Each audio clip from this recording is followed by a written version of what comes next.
जय हिंद दोस्तों, स्वागत है आप सबका आपके अपने YouTube channel ex serviceman guide में। मैं एयर वेटरन CS पाटनी आप सबका हार्दिक स्वागत करता हूं।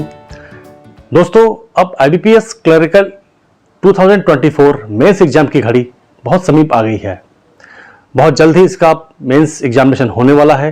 लास्ट वीडियो में मैंने आपसे प्रॉमिस किया था कि मैं आपको स्ट्रेटेजी शेयर करूंगा कि आपको कैसे इस एग्जाम के लिए प्रिपेयर करना है अब बचे हुए बहुत कम समय में। तो दोस्तों, जिन अभ्यर्थियों का एग्जाम क्लियर हो गया है, बहुत से मैसेज मेरे पास आए, तो टेलीग्राम चैनल या हमारा जो ईमेल है expressmanguide@gmail.com। साथ ही मैं बोलना चाहूंगा कि इन माध्यम से आप भी मुझसे कोई क्वेरी कर सकते हैं। अगर आपको ऐसा लगेगा मुझे कि ये क्वेरी सभी के सामने लाने योग्य है तो मैं जरूर इस पर वीडियो बनाऊंगा। आप सबकी रिक्वेस्ट थी कि सर, मैक्सिमम बंदों का ऐसा था कि उनको उम्मीद नहीं थी कि प्री क्लियर हो जाएगा, पर उनका प्री एग्जामिनेशन क्लियर हो गया है। अब बहुत कम वक्त में आपको मेंस की तैयारी कैसे करनी है इसके बारे में हम बात करते हैं। दोस्तों, लास्ट वीडियो में आप लोगों ने बहुत प्यार दिया, इसके लिए आप सबका बहुत धन्यवाद। दोस्तों भाई, आपको देखिए आपके पास 4-5 दिन बचे हुए हैं। आपको क्या करना है, सबसे पहली चीज है कि आपको अभी you should avoid new topics.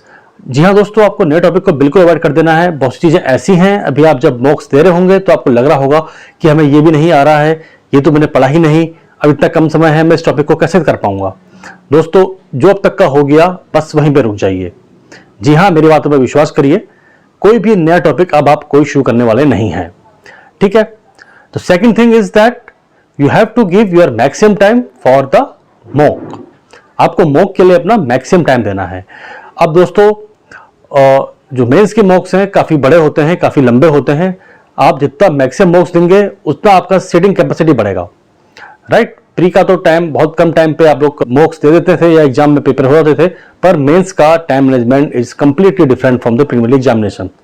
दोस्तों, मैंने बहुत सारे लगभग बैंकिंग के तो सारे एग्जामिनेशंस क्लियर किए हैं, तो मैं आप लोगों को बताना चाहूंगा कि मॉक्स का टेस्ट का इसलिए भी इंपॉर्टेंस है कि इससे हमारी सेक्शनल कट ऑफ के बारे में भी तैयारी हो जाती है।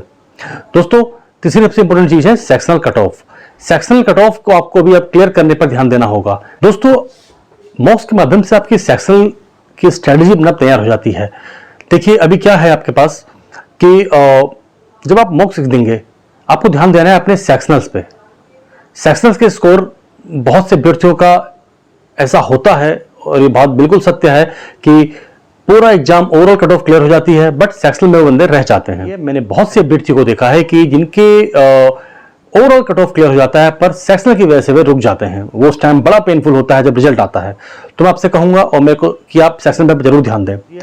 आपको कोशिश करनी है कि मिनिमम सेक्शनल कट ऑफ वो आपकी क्लियर हो जाए।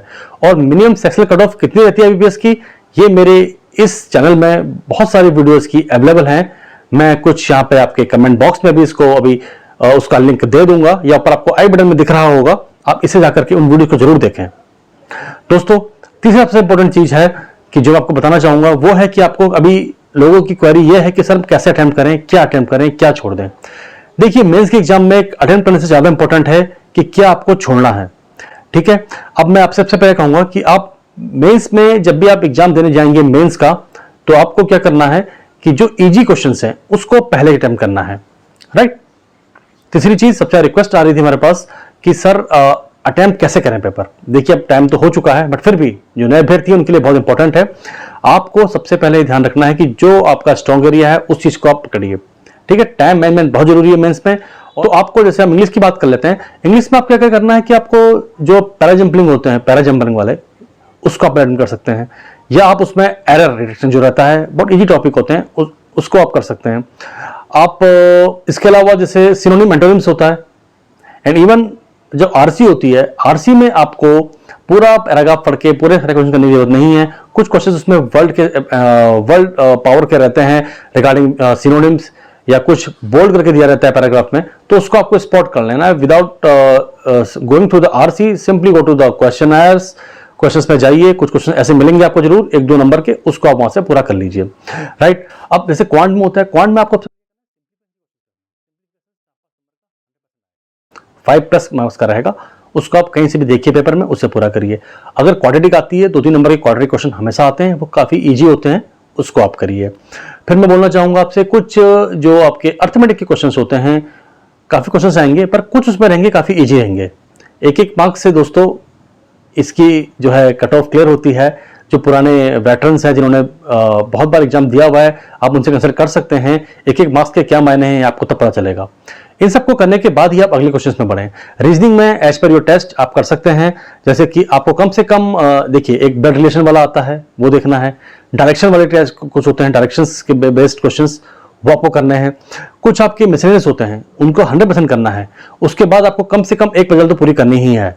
इस पर आप पूरा ध्यान लगाइए। जो आपका स्ट्रॉन्ग एरिया है, जो भी आपकी पजल्स में मजबूत हैं, उसको आप प्रैक्टिस करिए, भले ही वो आपकी सर्कल वाली हो या फिर आपकी लाइन वाली हो, जिस पर पैरेलल लाइंस में बिठाया जाता है अभ्यर्थियों को, वो वाला, या फिर आपका रिगार्डिंग मंथ और डे बेस्ड वाली पजल्स आती हैं, उसकी प्रैक्टिस जरूर करिए।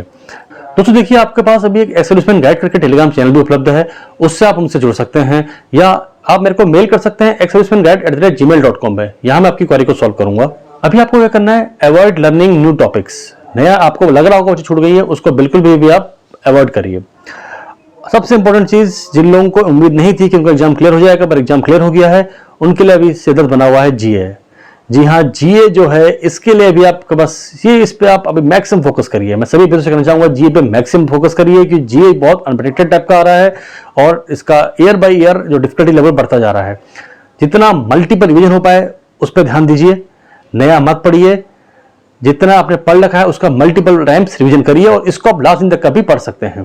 लास्टली आपको मैं ये कहूंगा कि आप टेक प्रॉपर रेस्ट, ठीक है, बहुत ज्यादा एंजाइटी में नहीं आना है। Specially the day before the examination you have to be very much relaxed. पढ़ना शायद तो आप बंद कर सकते हैं 24 घंटे पहले, रिलैक्स होकर जाइए, जो आपको आता है उस पर पूरा विश्वास रखिए और do excel in the examination. दोस्तों यहीं पर मैं अपनी बात को समाप्त करता हूं। आप लोगों से फिर से मेरी गुजारिश है कि इस चैनल को अपने साथियों के साथ ज्यादा शेयर करें, सब्सक्राइब करें, ताकि हमें मोटिवेशन मिलता रहे इसी प्रकार की वीडियो को सामने लाने के लिए। All the best for this year mains examination. I pray to God कि ये नवरात्रि में ये आपका जो एग्जामिनेशन है, ये आपका लास्ट एग्जामिनेशन हो। आप सभी लोग इस बार बैंकर बन के दिखने चाहिए हमें। All the best guys, thank you very much.